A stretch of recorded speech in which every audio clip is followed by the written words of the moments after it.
Show with John Impemba and James Grande.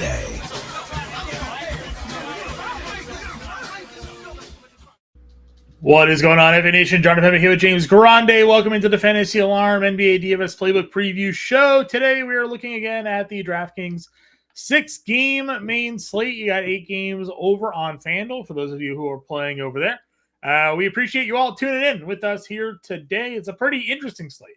We talked a lot about it on the preview show about the injury news that could come down, spots we were looking to go, and plays and values that we were possibly targeting. And then throughout the day, more news came through. Some more value plays opened up, and the ownership has stayed consistent with at least one of the plays that we thought were going to be pretty chalky. One of the other plays, the ownership has started to drop down, is more available. Value plays open up. Grande, you were on the playbook. We were talking throughout the day. You were kind of pulling your hair out, and every update that came through, you had to go back through and basically redo the playbook. But we are here. We were a couple hours to roster lock. How are we feeling about anything moving forward right now? I mean, there's still, obviously a bunch of stuff to sift through. I would say there's more issues on FanDuel tonight with Curry questionable, Sabonis questionable. Both those guys, at least in the case of Curry, went through shoot around. So we'll see. We're kind of just waiting on other names, but nothing like overly impactful, other than I would say Miles Turner could be a really impactful one. Played a lot of minutes yesterday. We obviously know Indiana's super shorthanded to begin with. And Koulibaly left yesterday's game, didn't return, and is now questionable for tonight. So I would say those are currently the two biggest injury designations we're waiting. We got a bunch of news about players that are in today. Jimmy Butler, DeAndre Hunter, Bogdan, all ruled in.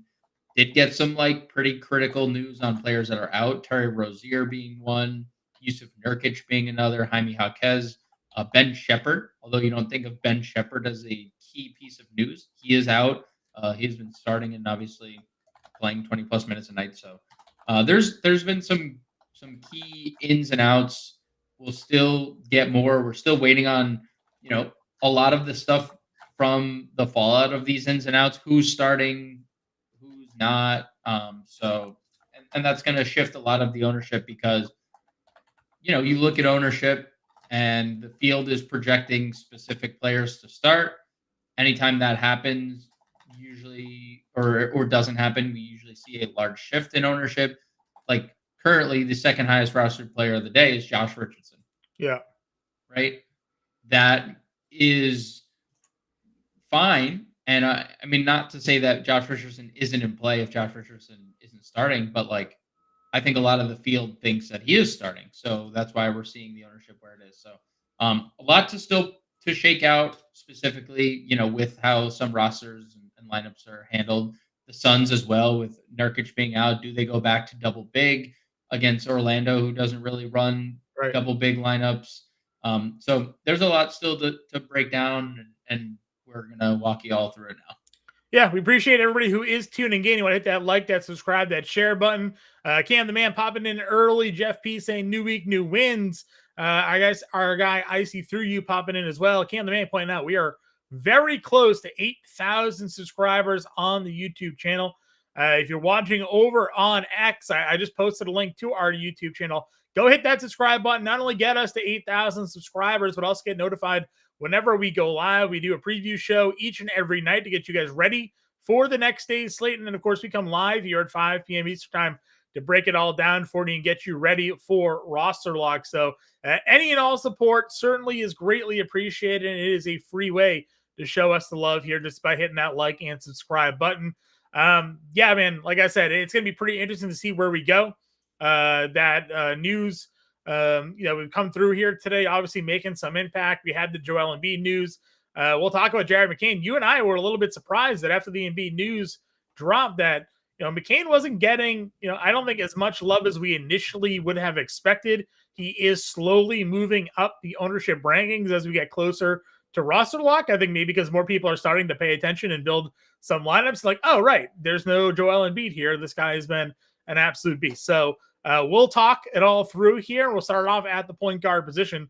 Devin Booker's $9,500 for that shorthanded Phoenix team going up against Orlando.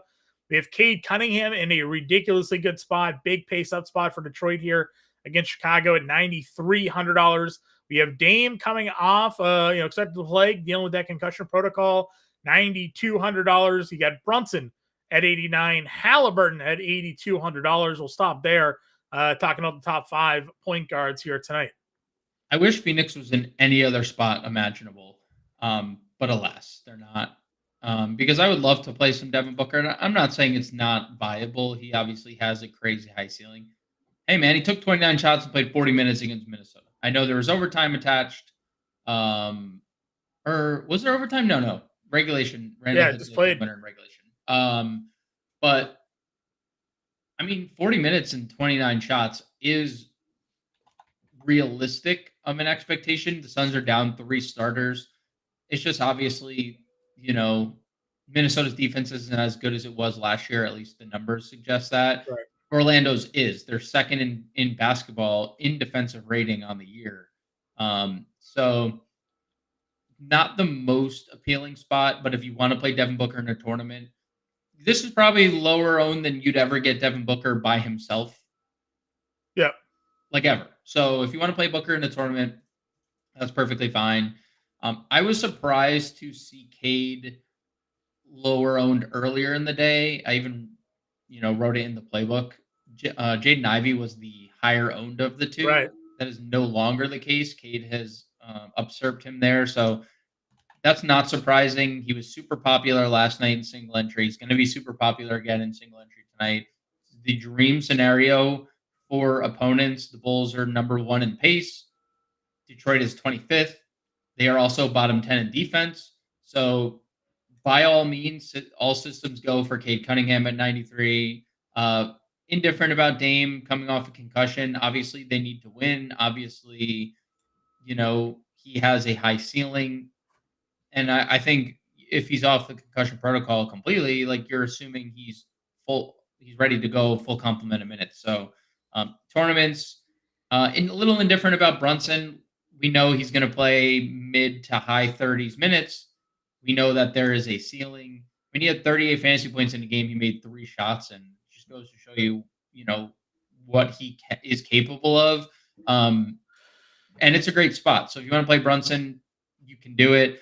Still highest usage on the team too for Brunson, even with Towns on the floor, is over 30% usage this year. So as good of a spot really for dead last in defensive rating are the Wizards tonight. So yep, and I think the Halliburton thing is one of the more intriguing things of the day. You and I have talked about it. He's for his ceiling. You've said this repeatedly. For his ceiling, the price is too cheap. Yeah, but also, I don't like seeing him as a top 10 owned player tonight. Like, I get it. The matchup against Toronto, in theory, is great. And the price, in theory, when you're talking about his ceiling, is great. But it's the ownership for me is not great. Like, I don't like how popular he is, just given what the floor has been. Well, let me share this stat while you keep talking about it, because over at FANation, I'll give you a sneak peek at one of our tools, which I like using, but it's our consistency report, right? And this shows you basically at his current price how many times he has hit the multiplier of 3, 4, 5, 6, or 7x, basically rounding $8,200. He's giving you 5x at 3x at $8,200 5 times. Like, that is not good production for Halliburton there, right? You've gotten 4x twice, you've gotten 5x twice, you've gotten 6x twice, gotten 7x once. So, we want a baseline of 5x, and he's giving you 5x or less 9 times. He's only giving you 6x or more 3 times. So the ceiling is there, but more often than not, we are getting the floor when it comes to Halliburton. So again, we have our consistency report over at FANation Alarm as part of the premium tools. Again, gives you a good idea each and every night where guys are priced and where the values are on certain plays. We've seen Cade Cunningham here paying off his price tag 6 times at 5x at 9,300. So if you guys are looking for an incentive to try out that 7-day free trial right now, NBA consistency report is certainly one of the cool tools that we have over here on the site.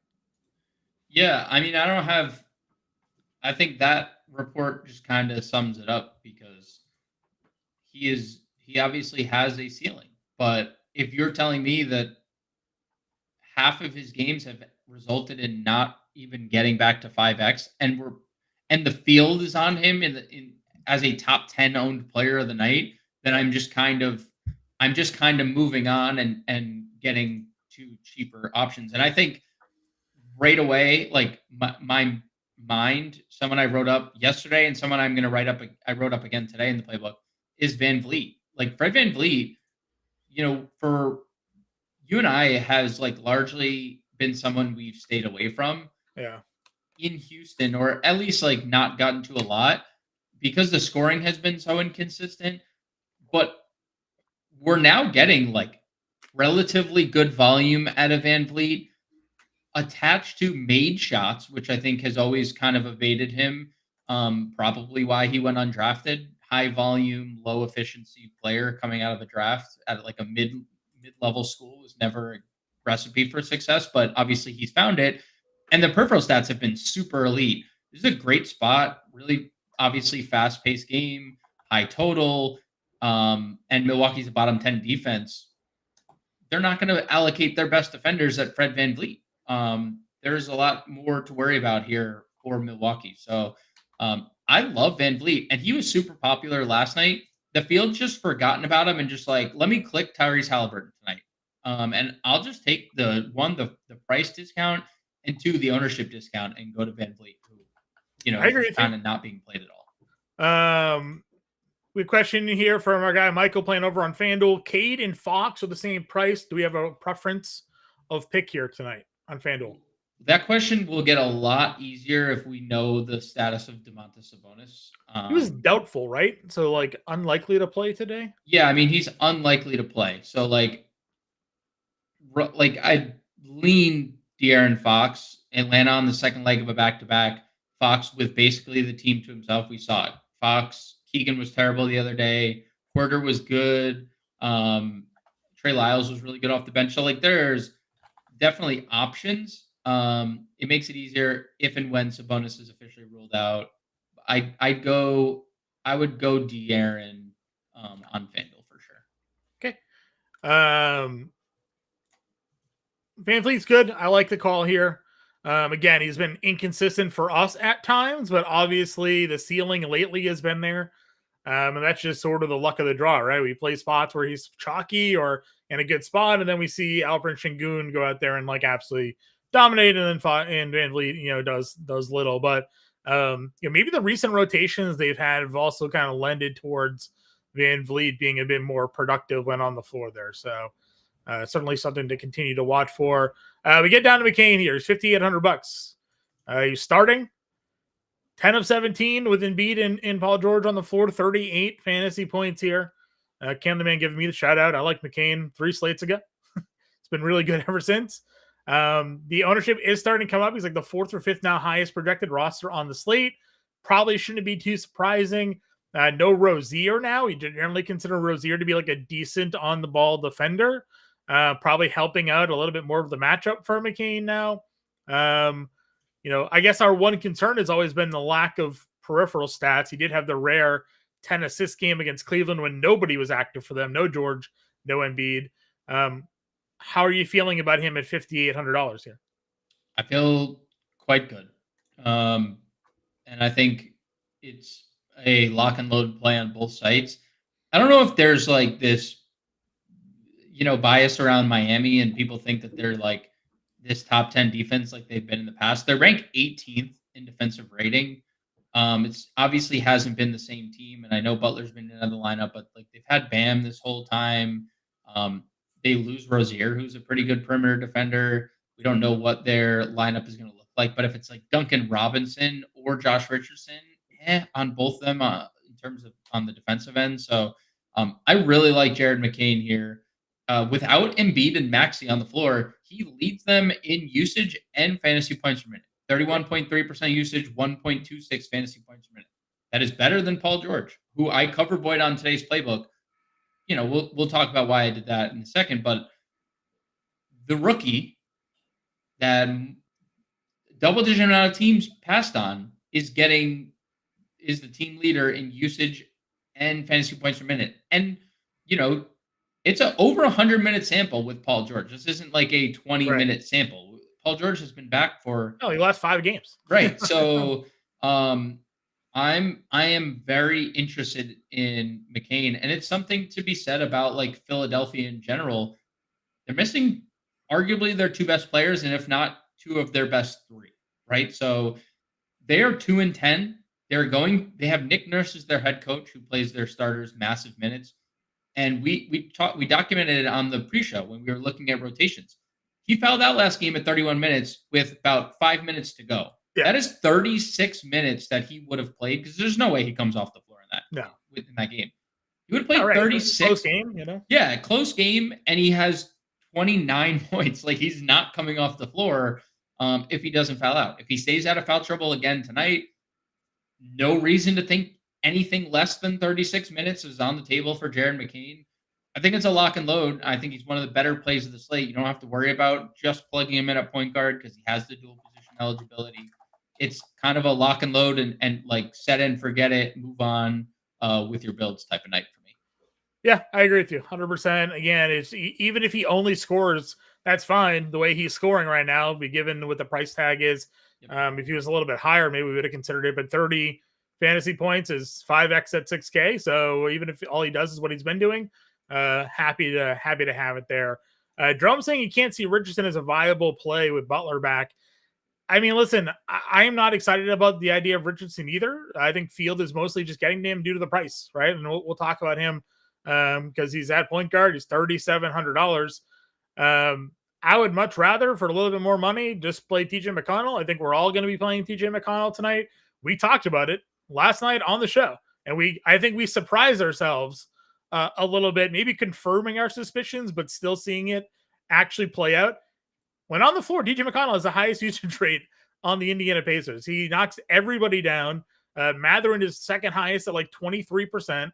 And we're expecting, even if he doesn't start, he probably plays 25 to 30 minutes tonight because they don't have anything. No Ben Shepherd tonight. So, he is a play that is getting all the ownership. We said that on the show this morning. It would not shock us if when we woke up, TJM was right there. Sure enough, like 40% of the field getting to him. This guy can go and get you 5 steals in a game. We've seen that many times. We know he can score. He's aggressive. Definitely just plug and play Starro lineups today with TJ McConnell. Yeah, I mean, just 3 of their top 8 players in general, probably, right? Nembhard, Shepherd, and Nesmith, all guys that you can play on the wing, and they're just gone. Like, none of those players play. And then possibly removing like Obi Toppin from the equation too, like for wing, because if Turner sits, well, then Toppin's going to spend all of his time playing center tonight, whether it's starting or backing up Freeman. So I think that there's like a legitimate case. Personally, I think Jarris Walker is your starter. I think that's your 5th starter. And then they just bring McConnell as your 6th man, and he's playing just depending on how the game flow is. Either he's in your closing lineup or Jarris Walker's playing so well that he's not.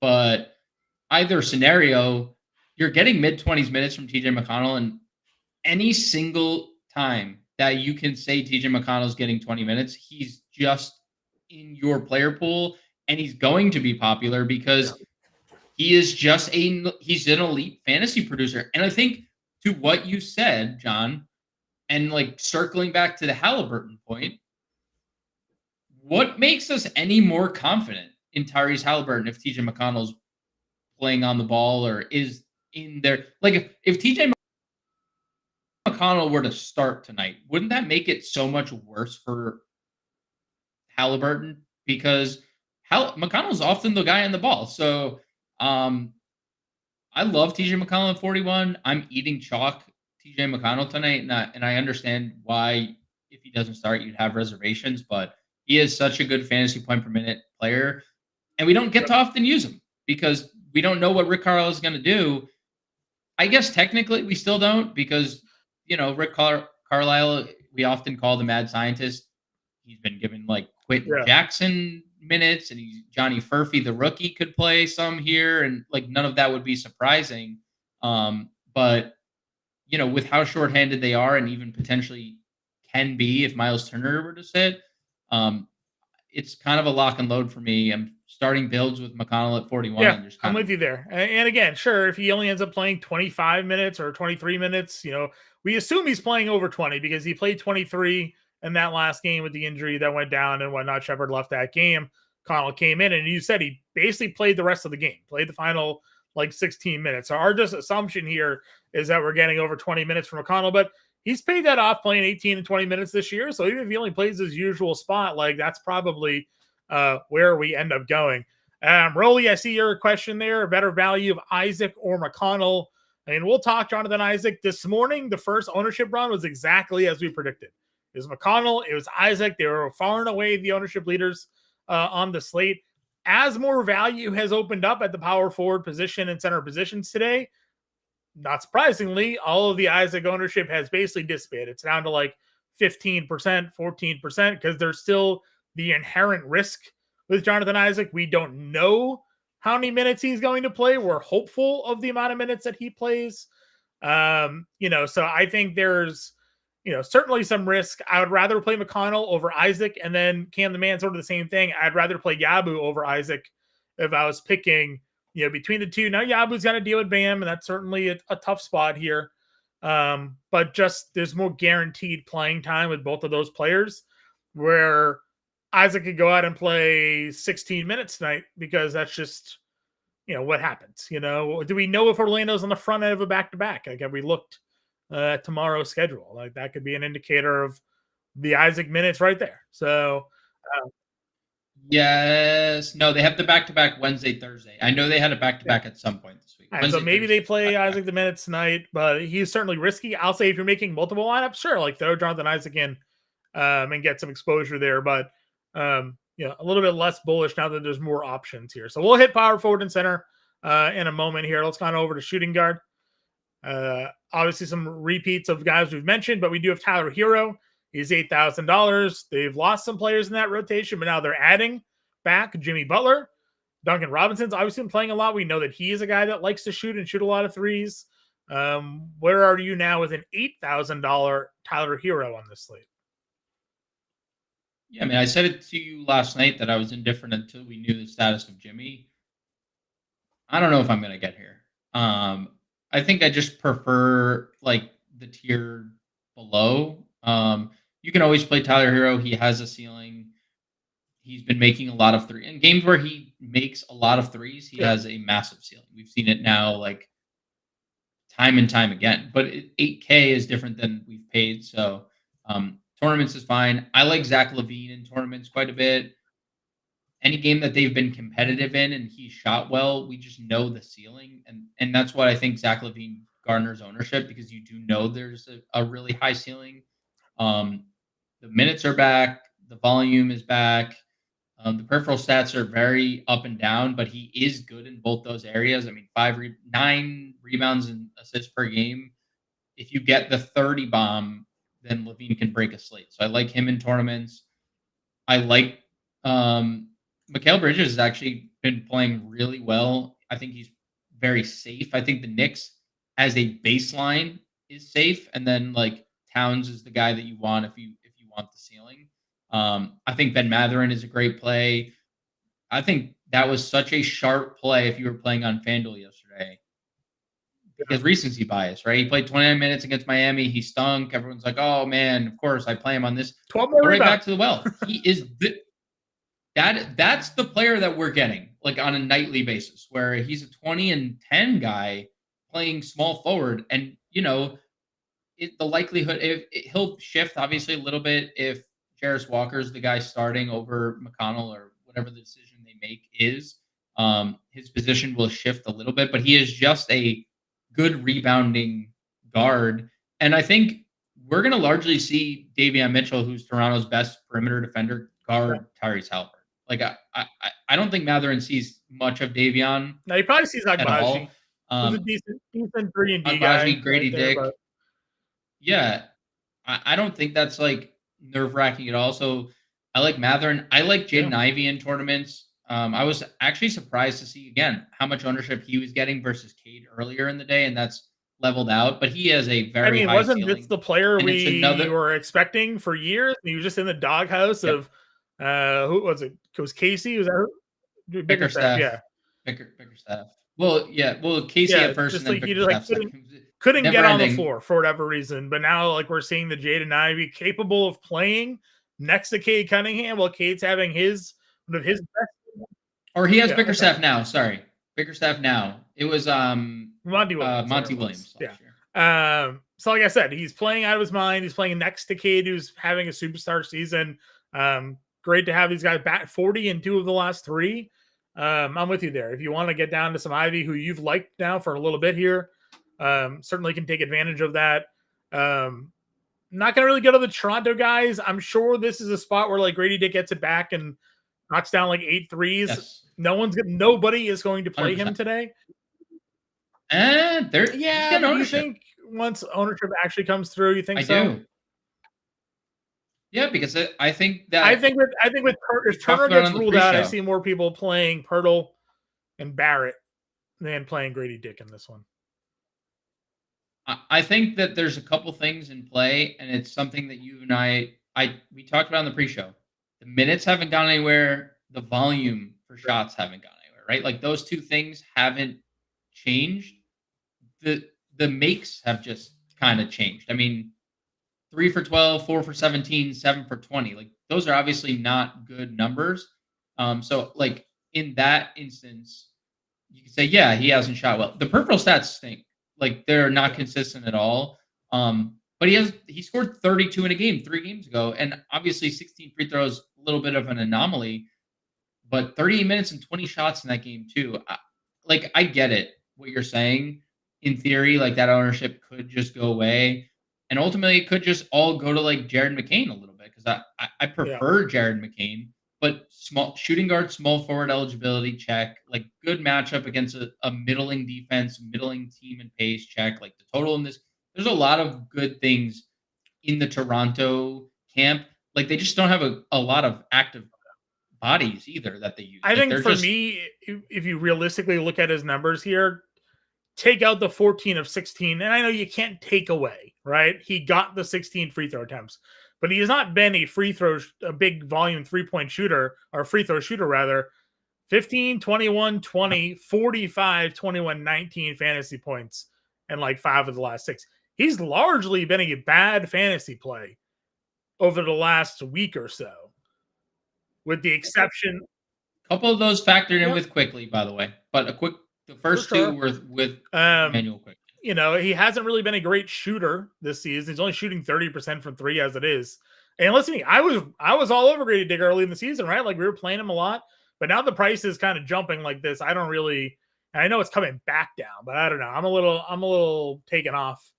Because like you said, there are other options here. There's McCain, there's Eamon Thompson, there's Beasley, who I know we're waiting on the Tim Hardaway Jr. news or not, who's probable.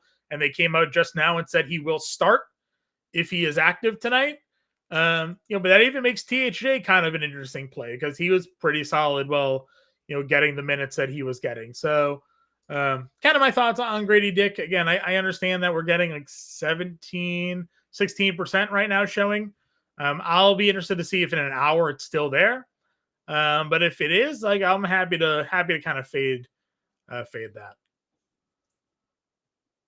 Yeah, I'm not like actively rostering him necessarily. I do see the path. Like I just do see the path. Again, we mentioned McCain and Amen's there. I took the over 6.5 rebounds for Eamon Thompson because why not? The definition of insanity is doing the same thing over and over again and hoping for a different result. I'm sure that he'll get the over 6.5 today because the only time I bet it was when he had 5. So we'll look to see if that happens here against Milwaukee. He's averaging over 8 rebounds for the month of November, so it's a good number there.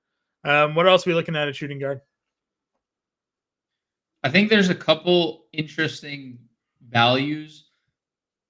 Grayson Allen and Duncan Robinson. We don't necessarily, I think that brings us back to the Richardson point. I'd rather probably play either of those two guys. I'm I could see a scenario where Richardson starting for Miami or Duncan Robinson. If it's Duncan Robinson, I'd have a ton of interest. Very good playmaker. Is a guy who gets multiple assists per game when extended. Is obviously known for his shooting. That's what he's been known for. That's what he got a contract for. That's what he literally went Yeah. undrafted and was signed for. Like Duncan Robinson can shoot, and he's turned into a good playmaker. So if Duncan Robinson were to start for Terry Rozier, I think that's incredibly appealing against a bad Philly team. Let's just face facts; they are bad right now, Yeah. possibly forever. And then Grayson Allen, we don't know what Phoenix is going to do. Right? They are down 3 starters. Yesterday they double big because Minnesota has what they have in their front court. Would kind of be silly to do the same with De Silva / Franz being your, your Yeah. forwards. So there is an outside chance that Grayson Allen were to start, provide them with space that they obviously need. We've seen a Kogi start. We've seen them double big, obviously. So I think there's a couple of routes they can go. Royce O'Neal, Ryan Dunn, Grayson Allen. Like we'll figure, obviously we'll find out. But either way, last 3 games he's played 24, 26, 27 minutes, 10, 10, 13 shots, 7 plus threes in all of them. Like the peripheral stats have been bad, but he's better than that. He's better than 1 rebound, 3 rebound. Like that is not as good as Grayson Allen's been. So we knew the shooting would come back to form. That has obviously been the case over the last few games.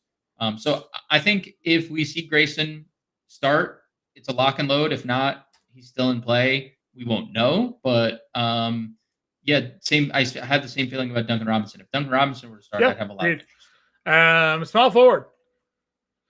Wagner's here, 9,100. I took the over 7.5 first quarter points for him tonight. He's gone over that in like 5 straight games, and it's like hasn't even really been close. Playing a lot of minutes in that first quarter as well. He's basically their only guy on the team with Banchero out. And then you mentioned just like what Phoenix is missing tonight. Like I think Wagner's going to have a pretty easy day. Price is 9,100, so it's certainly getting up there, but he also went for 63 and 55 and well over 40. So if you find yourself looking to spend up, I mean, you mentioned Paul George as the cover of your playbook today. Are you just preferencing George for price, or do you think he's an overall better play than a Wagner or a Barrett today? Come on, bro. You've been nailing the Wagner. You decided to just be lazy today and say, what? It's tough look. I mean, obviously I like the price. It's not like George's numbers, sans Embiid and Maxey, have been bad. They've been super elite.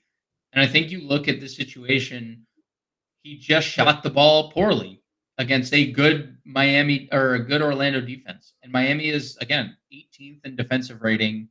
Paul George is a super elite peripheral stat guy, has always been that.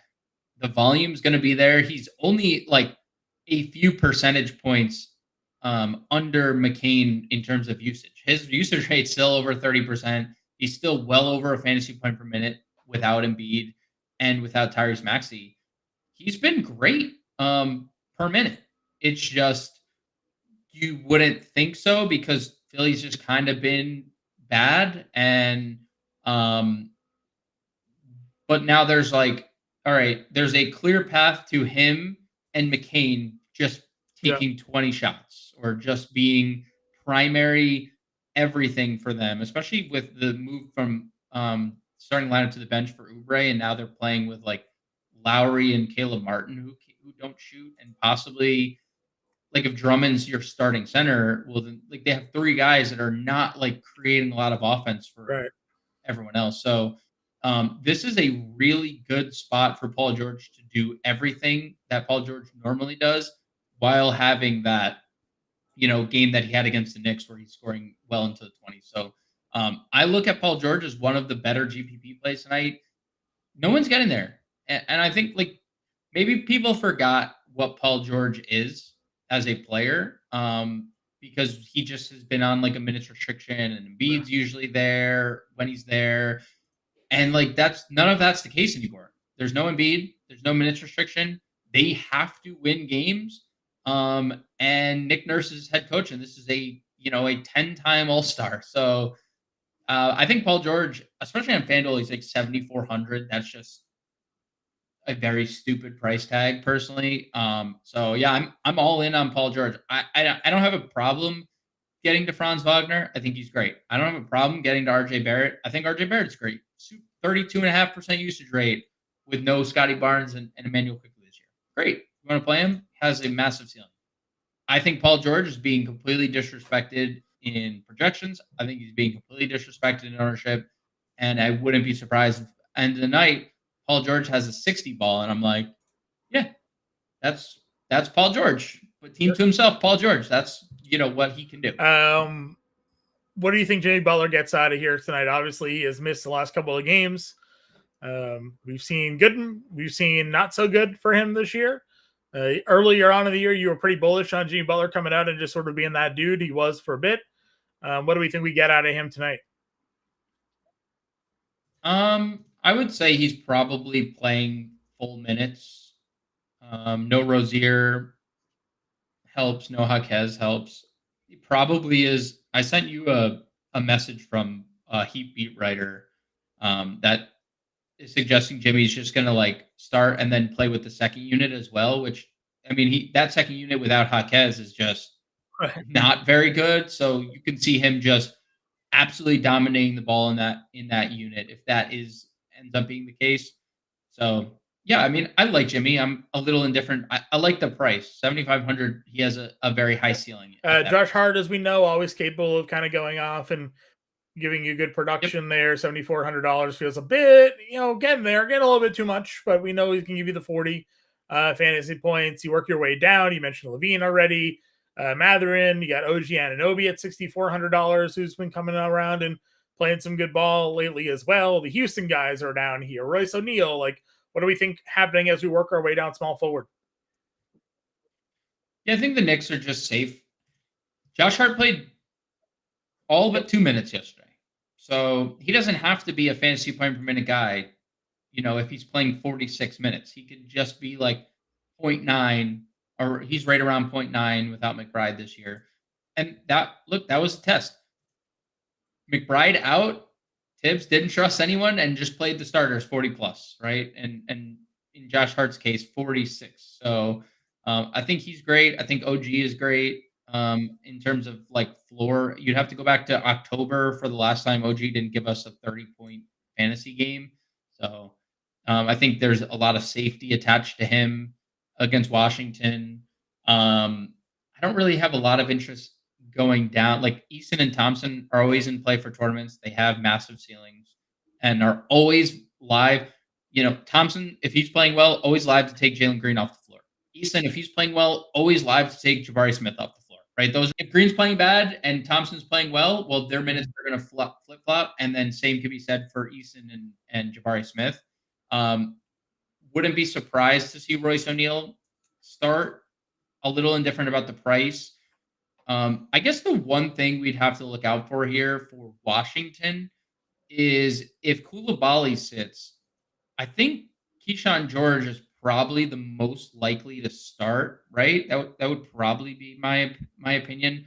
They could always go to the big Valanciunas lineup if they wanted and play Kuzma at the 3. I don't think they would do that. I think Keyshawn George would probably be the starter. Mm-hmm. If that's the case, the Knicks are a bottom 10 offense or bottom 10 defense. Sorry. I could see a case to get to a Kispert George if there's no Coulibaly. So I think both those guys are. Would you play Coulibaly if he was in? I'm okay with it. He's obviously been a little more intense. Obviously cuts into everybody. Yes. So yeah, I mean the shots have not been light on the Kyle Kuzma end. Yeah, I'd be okay with Coulibaly. A little indifferent, and I'd prefer him being out so we can get to some of the cheaper options, like a Kispert who's been playing big minutes off the bench, like a Keyshawn George who's played a bunch of minutes as well. You mentioned Darius Walker earlier. 4,300. Got to think more minutes will be possibly in his realm here today. Obviously with the injuries aside, but if Turner gets ruled out too, it just adds more rotational minutes that could go his way in this one. Yeah, because then you're removing Toppin basically from power forward. Toppin's just playing center, and now you have Jarris Walker's a ability to play both forward spots. Agreed. I think he's a really good value, starting or not, just given his Yeah. rotation anyway, right? Like he's played solid minutes off the bench, and former 8th overall pick, really talented kid who can space the floor and is a good rebounder and stuff. So yeah, I think The he's a great obligatory play nod to Dylan regardless. Brooks, your favorite player this year. So I resent that completely, but he has been very absolutely good. been super solid, and you can't even say that he has been. I won't say very good. Oh, it's been He very has good for the been price. Very good for very the price. solid, very solid production. And I wrote this in the playbook. He just needs to stay out of foul trouble, right? This is going to be the Dame Yep. Lillard matchup.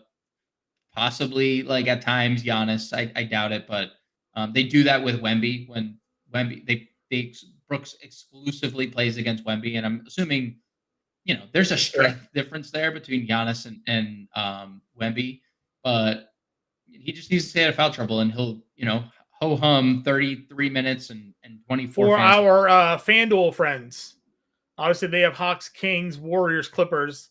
You got Kevin Hoarder for the Kings here tonight. Obviously, a guy that's had some ceiling moments. Bogdan not on the injury report tonight. I don't know how you go about handling the Hawks rotation this evening. What are your thoughts here in some of these 10 p.m. games? Yeah, I have some my favorite plays listed. I listed De'Aaron Fox, obviously. I like Draymond a little bit in tournaments. He's looking to score the ball more, and we've said it repeatedly. If he scores, he's kind of an elite play. To Michael's question, I fully so like obviously Keegan guards a lot of guards. This might be a scenario where they just stick him on Jalen Johnson, and you could see a lot of De'Aaron. You could see a lot of Keon Ellis on Trae Young, but I think he guards Jalen Johnson. But we'll see. They do use Keegan Murray a lot on small guys too. Um, I also uh, I also like Onyeka Kongwu, as my daughter just absolutely I thought she was loves telling you me to at say the a top of the Kongu, lungs. I don't know if actually, is it's what I thought.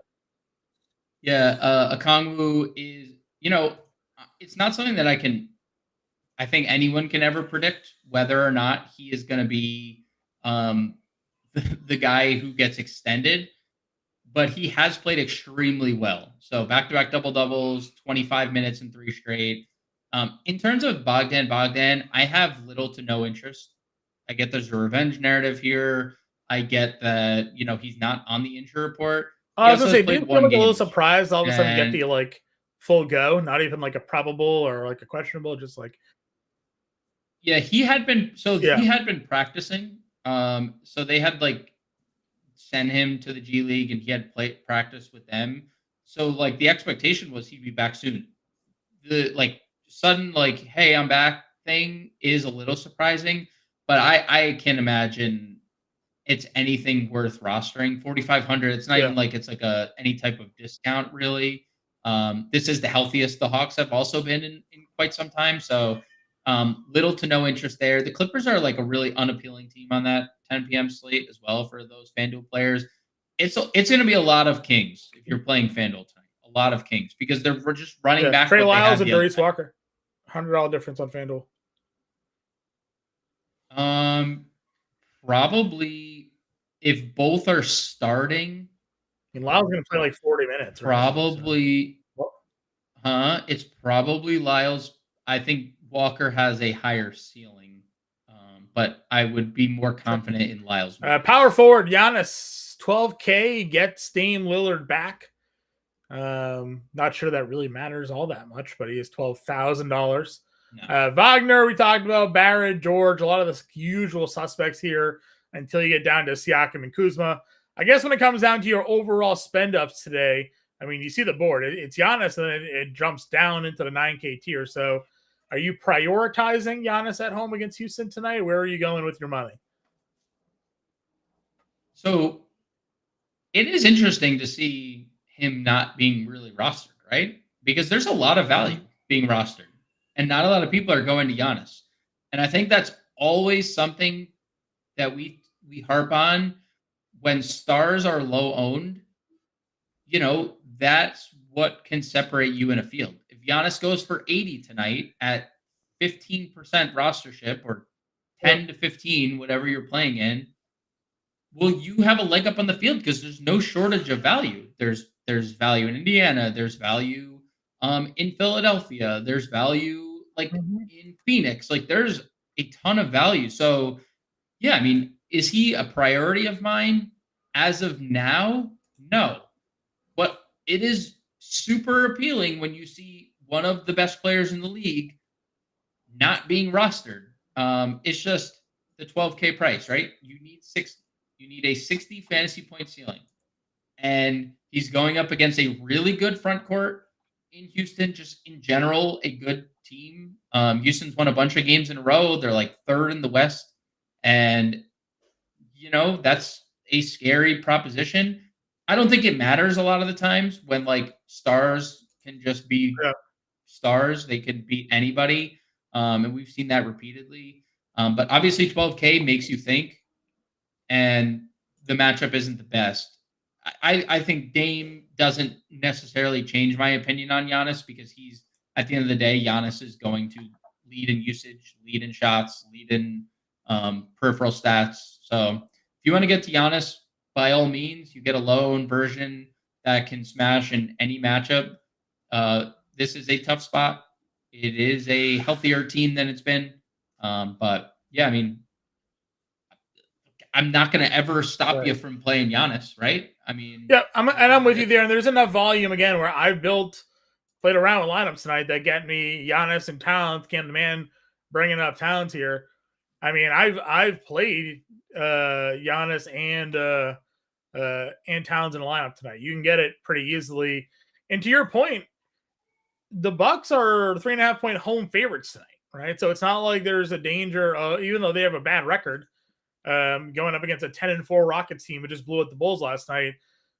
If this is going to be a competitive game where even the Bucks are favorite, you got to think Giannis is going to have a big reason to that being the way it is. So I'm with you there 100%. yeah, and I think like to fantasy Steve from Blues Clues point, like he can sit there and talk all he wants, but like at the end of the day, he just went for 70 plus against Boston.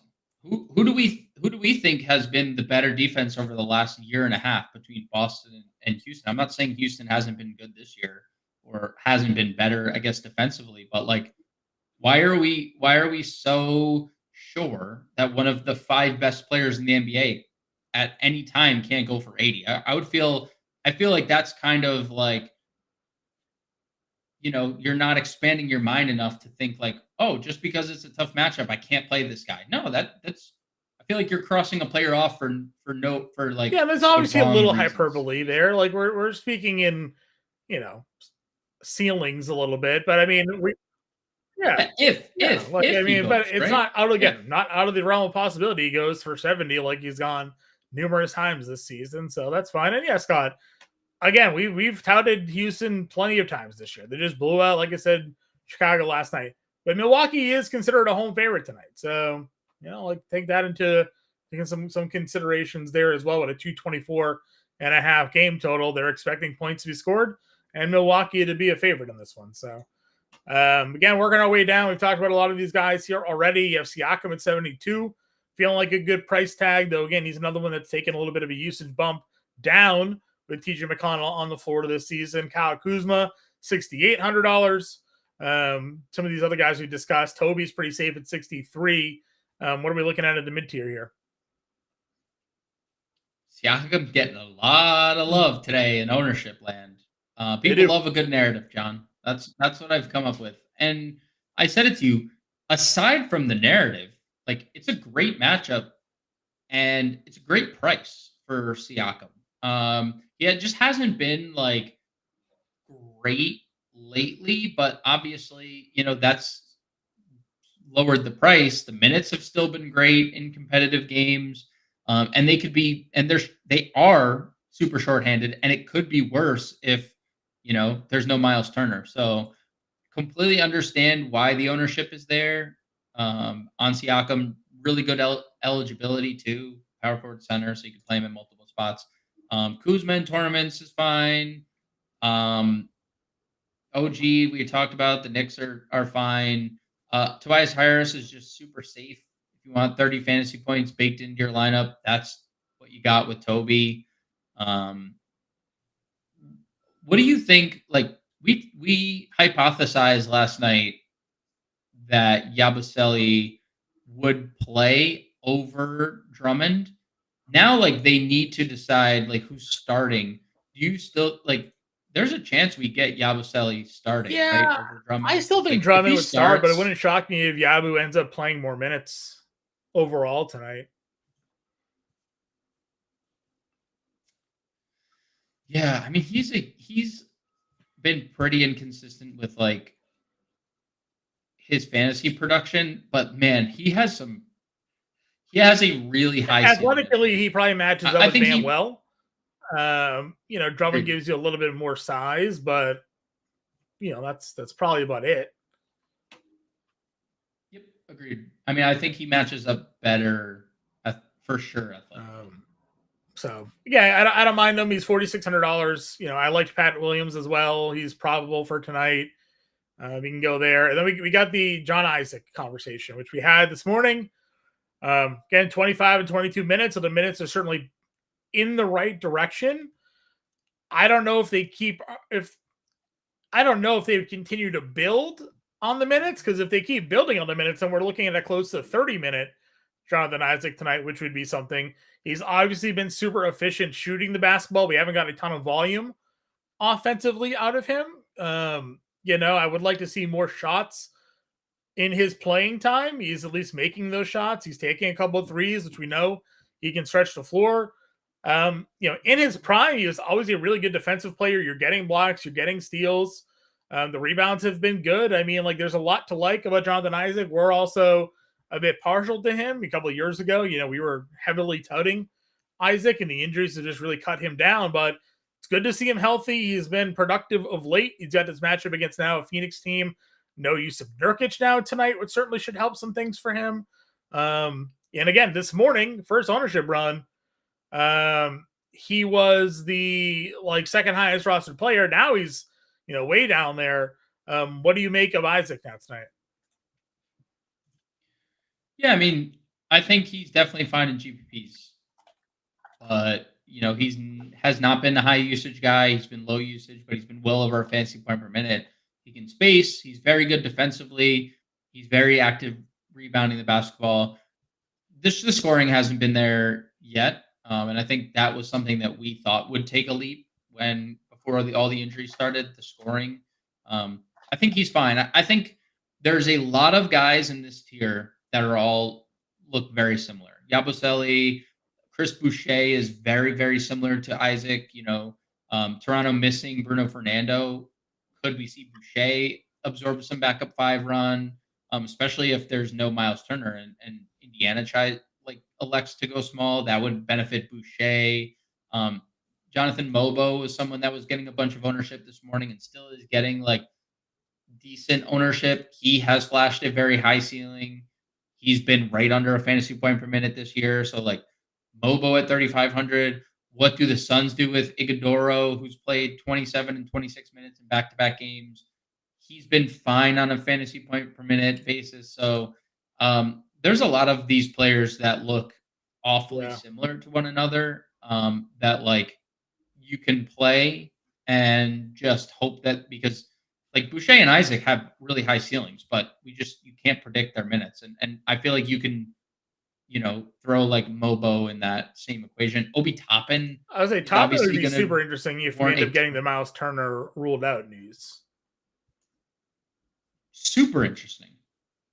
But what is Toronto going to do with? I mean, they'll just play Pirtle. I mean, they're not going to. No, I know. No, I'm just saying. We're gonna see a Thunder scenario where they're just playing. They're just so outsized. I guess you could place Siakam at the 5 in that. All right, center. Again, a lot of these guys we've touched on. We have Towns at $9,000. Again, Washington 30th in defensive rating. They're one of the worst teams in terms of fantasy points allowed to the center position. Towns is basically eating and swallowing every other team he goes up against here. you find a way to Karl Anthony Towns tonight. The field is he's the third highest rostered player on the slate. Yeah, I mean he just is what he is what he is. He's going to take a lot of shots. He's going to commit a lot of fouls. He's going to grab a lot of rebounds, and there's like a ton of upside when the assists and the defensive stats are flowing too. So, I think the one I'm very confident the minutes will still be there too, because the one thing, no matter what the score is, Tom Thibodeau is live to run his rotation thin. So even if this game gets out of hand, it's a 14-point spread, or it was. Let's see, is it still 14? 14 and a half. Even if this game gets out of hand, Towns is still going to likely get 30 minutes. We saw yesterday, he got 60 fantasy points in 30 minutes. So I'm right there with the field as to why he's as popular as. I mean, yeah, the matchup certainly makes a lot of sense there. You had Bam at 85, Şengün's 81, Vucevic, Pirtle. We had the question: it's tonight double center night. I mean, certainly can. A lot of centers in a lot of great spots.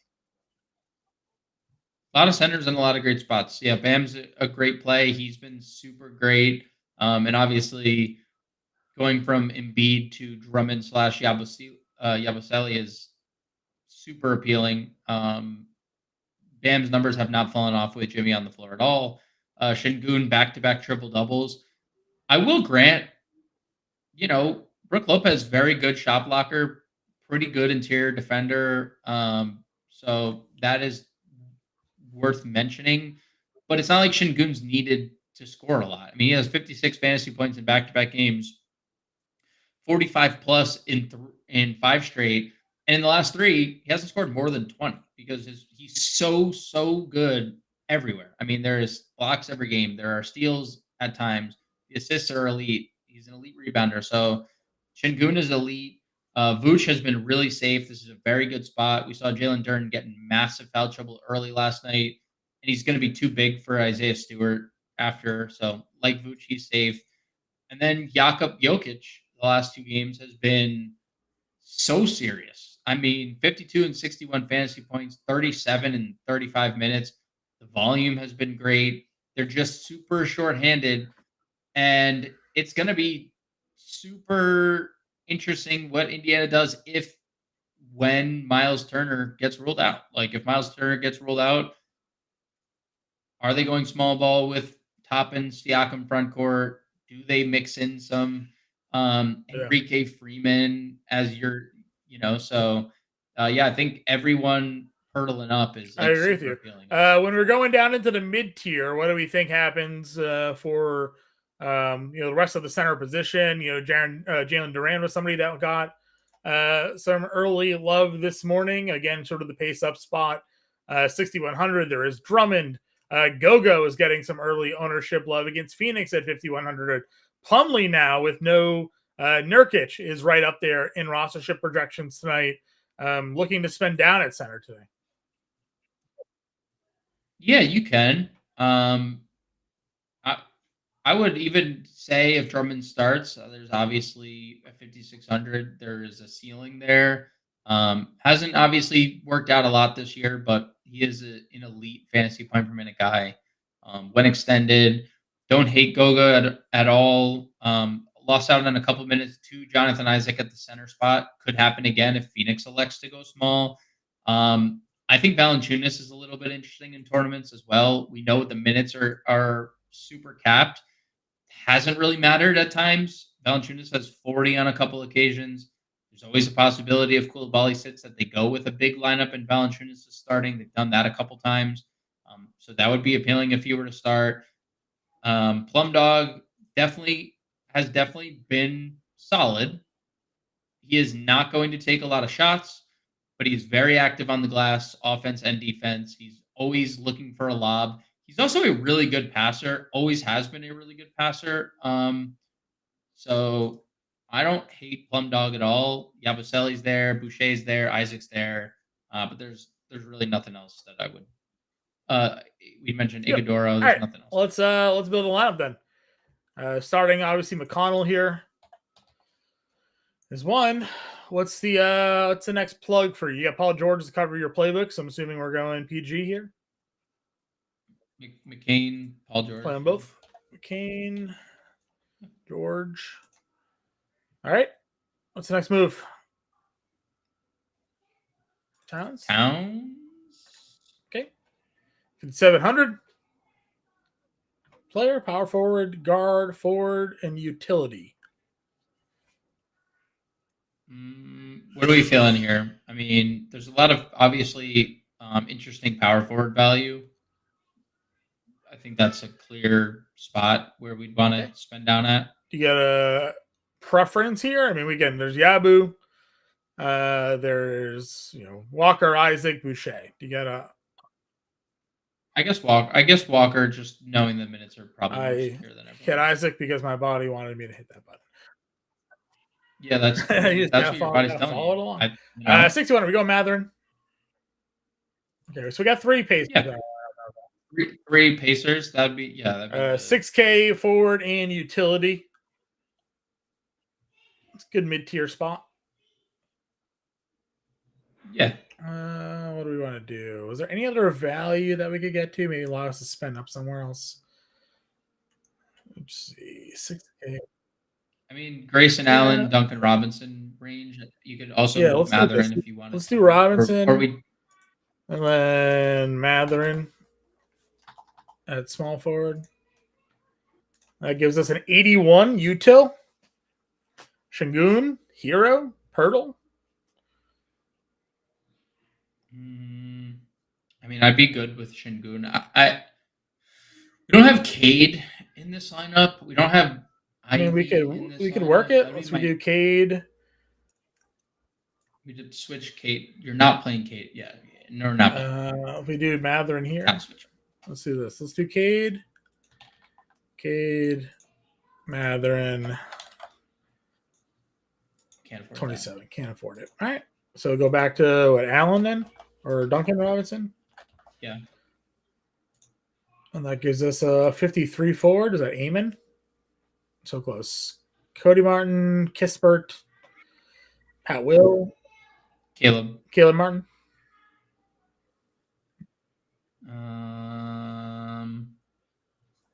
Could go down from Towns. Yeah, Şengün or Pirtle. Yeah, be good with either. Again, we're stacking kind of Indiana and thing. But 6 gets right back to Matherin. Back to Matherin. $100 left over. Yeah, we like getting to Towns, but if we're going to build with Paul George, you get George, Pirtle, Cunningham. Only a slate with one guy over 10K, so you're not really spending up a ton. Pirtle's been as good as Towns has been over the last couple of weeks here. So McConnell, McCain, George, Walker, Pirtle, Cunningham, Matherin, Robinson, get ourselves a little Pacers Raptors stack for tonight. Just an example lineup for how to build. Going through the thought process, breaking it all down for you guys. Grande's got his playbook out. You got the 7-day free trial going on, so you can go check that out for free when you sign up at FANation.com. Use the promo code Let's Go when you sign up that first month after your 7-day free trial is less than $20. So check that out. That's access to all content on site, projections, Discord, lineup generator, you name it, for all sports. 7 days for free till tomorrow. Everybody, good luck with your lineups.